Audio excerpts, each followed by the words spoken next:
복된 소식 아름다운 소리 AM 1590kHz 시카고 기독교 방송입니다.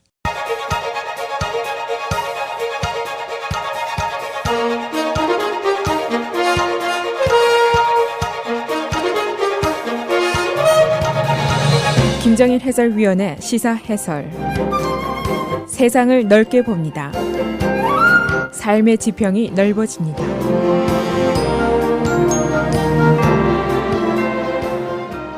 어제부터 대법원이 다카 프로그램 폐지 여부를 심리하기 시작했습니다. 이 어릴 적에 부모의 손에 이끌려서 미국에 입국한 그리고 지금은 성인이 됐습니다만 약 70만 명의 불체자의 추방 여부가 여기에 달려 있습니다. 그런데 뉴욕타임스는 어제 대법원이 다카 프로그램의 종식을 판결할 준비가 된 것 같다라고 보도를 했습니다. 즉 트럼프 대통령의 주장대로 소위 드리머들의 추방 결정이 임박한 것으로 예상을 하고 있다는 보도입니다. 이 다카 판결 문제는 매우 복잡한 문제입니다. 대통령의 권한, 이민 업무에 대한 권한이 어디까지냐를 결정짓는 국가 권력 구조의 문제부터 시작해서 정치, 경제, 인도적인 문제까지 관련이 된 문제입니다. 70만 명이나 되는 죄 없는 죄인들의 운명이 결정되는 판결입니다. 이 다카 수혜자는 16살 이전에 부모의 손에 이끌려서 불법 입국한 위법자들에 관한 것인데, 그러나 그들의 위법은 부모의 결정에 따른 것이고 본인 자신의 위법 의도가 없었다 하는 특징을 가지고 있습니다. 그리고 이들이 여기에서 평생을 살았기 때문에 만일 추방을 당하게 되면 말뿐인 고국에 가서 사회의 낙오자가 될 수 있고 적응을 못해서 자살을 하는 사례도 예상이 되고 있습니다. 그리고 이제 정치적으로 큰 부분을 차지하는 라티노들의 투표에도 관련된 사항입니다. 그리고 물론 우리 한인 사회에서도 수천 명이 여기에 관련이 되어 있습니다. 그래서 오늘은 이 다카에 대한 대법원 판결 어떻게 귀결될 것인가에 대한 예상, 그리고 다카를 지지하는 층과 철폐를 주장하는 측의 주장은 무엇인지, 또 이민 업무에 대한 국가의 권한, 권력 구조는 어떻게 된 것인지 알아보도록 하겠습니다. 우선 이 다카라는 단어가 그리 친숙한 단어가 아니기 때문에 간략하게 설명을 드리고 넘어가겠습니다.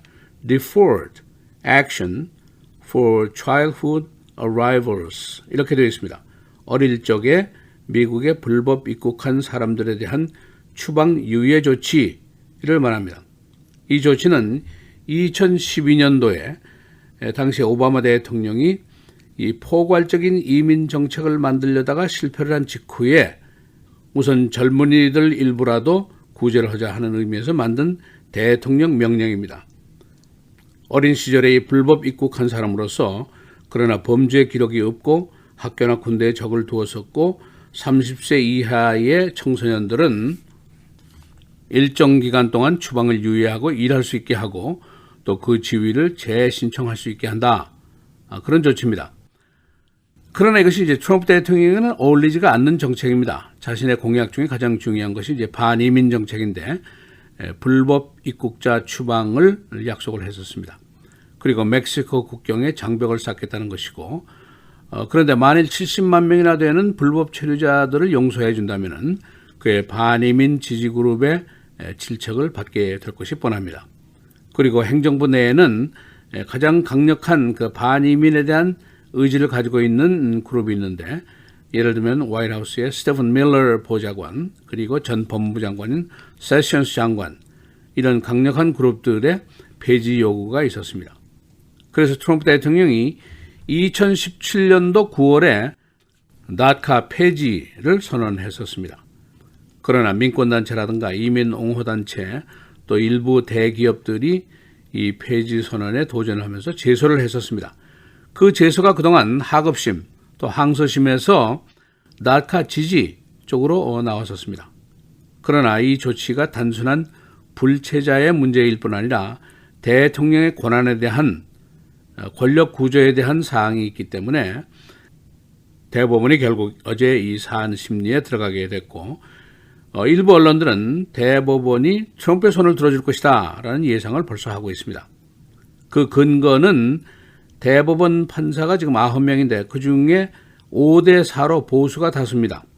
결국 보수적인 판사들이 대통령의 권한은 이민 업무에 절대적이다라는 관점에서 판결을 할 것으로 예상을 하기 때문입니다. 이민 문제와 관련된 대부분의 판결은 이미 두 번이나 있었습니다. 첫째는 머슬림 밴 정책에 대한 판결이었습니다.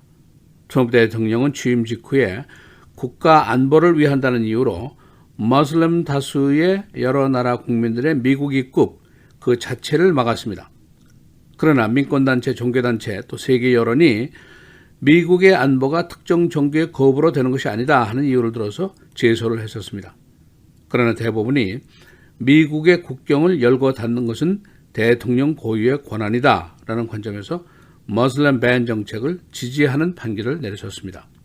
그리고 두 번째 케이스는 센서스 질문에 대한 판결이었습니다. 내년도 인구조사 시에 트럼프 행정부가 귀하는 미국 시민입니까? 라는 한 줄의 질문을 넣기를 원하고 있습니다. 합법적인 시민 또는 불법적인 거주자를 가리는 것도 인구조사의 목적이다 하는 명분입니다. 그러나 반대 측에서는 이 질문을 넣을 경우에 시민 자격이 없는 사람들이 인구조사를 회피할 것이다. 고로 그에게 예산을 드리는 이 센서스가 부정확한 것이 될 것이다 하는 이유를 들어서 반대를 했습니다.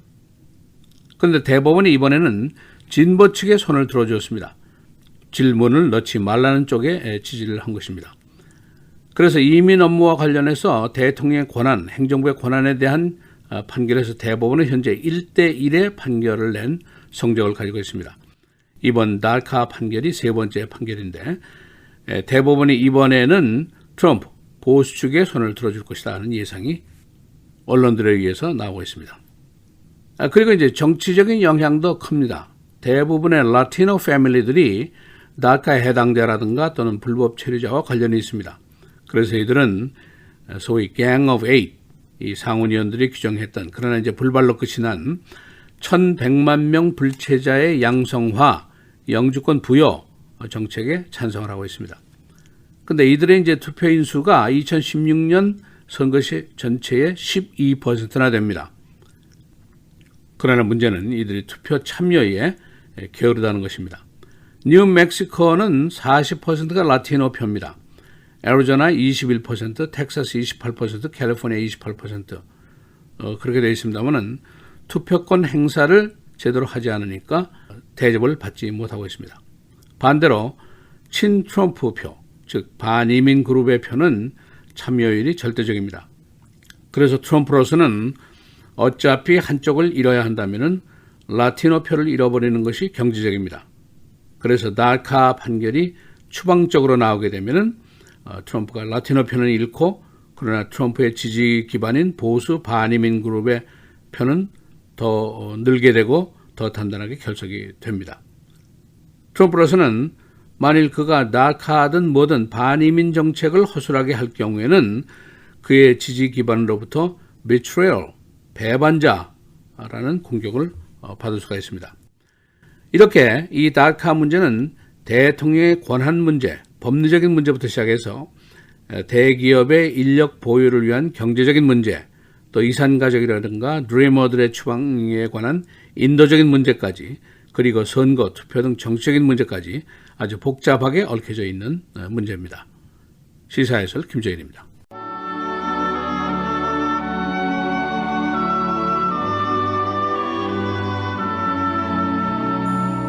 남의 말 하기를 좋아하는 자의 말은 별식과 같아서 뱃속 깊은 데로 내려가느니라.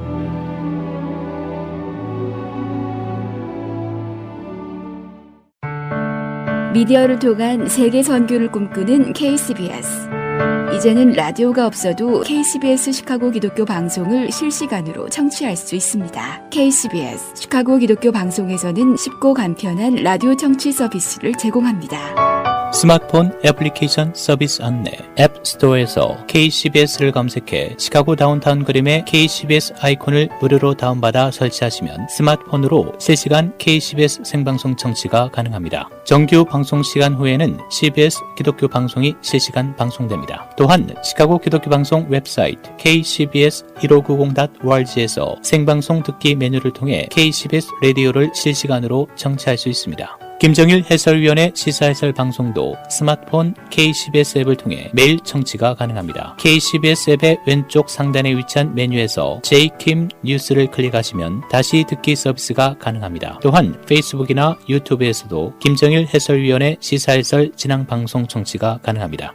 KCBS 실시간 청취 서비스에 관한 자세한 사항은 시카고 기독교 방송 전화 847-583-영원구원 583-영원구원번으로 문의하시기 바랍니다.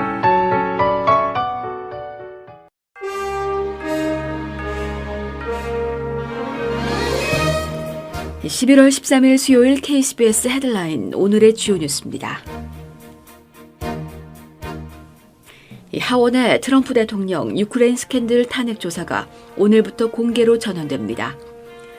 온라인을 통해 청문회 전 과정이 생중계될 예정인 가운데 2020년 대선을 앞두고 공화민주 양당 간 격돌이 예상됩니다. 하원 정부위는 어제 홈페이지를 통해 첫 공개 청문 일정을 공지했습니다. 시카고 시간 오늘 오전 9시부터 진행되는 첫 공개 청문회는 윌리엄 테일러 전 유크레인 주재 미국 대사 대행, 졸지 켄트 부차관보가 증인으로 나섭니다. 테일러 전 대행은 지난달 22일 하원 탄핵 조사 청문회에 출석해 민주당 유력 대선 주자 조 바이든 전 부통령 수사와 유크레인 군사 원조 간 대가성을 인정한 인물입니다.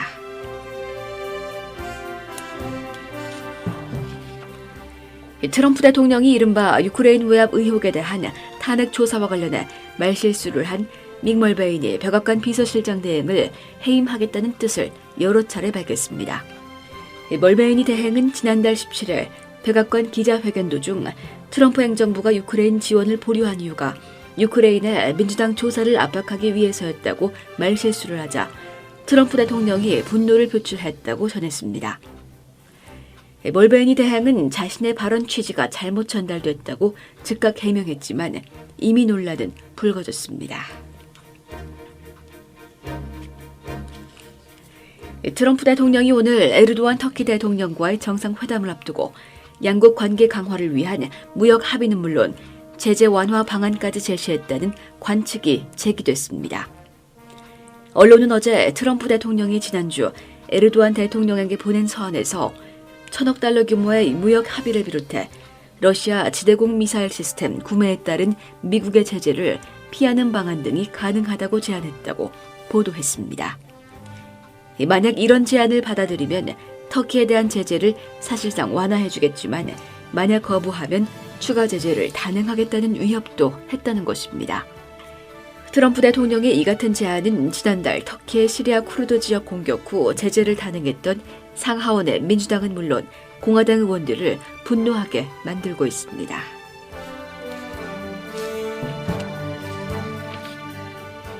트럼프 대통령은 어제 미중이 조만간 1단계 무역 합의를 도출할 수도 있지만 결렬될 경우 중국에 상당한 관세를 부과할 수 있음을 시사했습니다. 트럼프 대통령은 어제 뉴욕 경제클럽 연설에서 우리는 중국과의 중대한 1단계 무역 합의에 가까이 있다며 합의가 조만간 이루어질 수 있다. 하지만 미국과 우리 노동자, 기업들에게 좋아야만 합의안을 받아들일 것이라고 말했습니다. 그는 중국이 합의를 간절히 원하고 있다면서도 협상에 추가 진전이 있었는지는 구체적인 언급을 하지 않았습니다. 다만 연설 직후 질의응답 시간을 통해 합의가 무산될 경우 대중 관세를 여전히 부과할 수 있다는 입장을 재확인했습니다.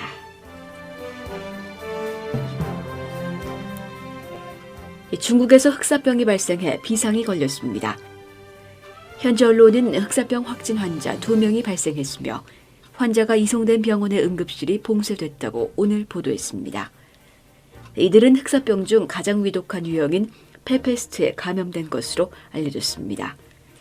현재 환자들은 격리 조치됐으며 중국 의료당국은 흑사병 전염 차단에 나서고 있습니다. 연방수사기관이 마이클 메디건 주 하원의장의 측근들을 조사하고 있습니다. 언론들은 이 조사가 메디건의 커메드사 로비와 관련된 부배 수사로 보고 있는데 FBI가 그의 측근들을 도청하고 일부 수색까지 했습니다. 메디건은 이미 지난주에 이와 같은 연방수사기관의 움직임에 자신은 관련이 없다고 말했었습니다. 라이프 시카고 시장이 어제 스프링필드를 방문하고 주의회를 중심으로 시카고 카지노 설치 등에 관해 로비를 벌였습니다. 라이프스는 카지노 설치와 관련해 주 세금의 경감을 요청하고 있으며 시카고의 부동산 거래세의 감면도 요청했습니다. 그러나 어제 그녀는 로비 후에 빈손으로 돌아온 것으로 알려졌습니다.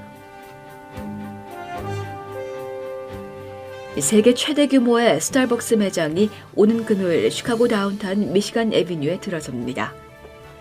정식 명칭 스타벅스 리저브 로스터리는 미시간 애비뉴와 에리 스트리트 교차로 지점에 위치해 있으며 오는 15일 개장할 예정입니다.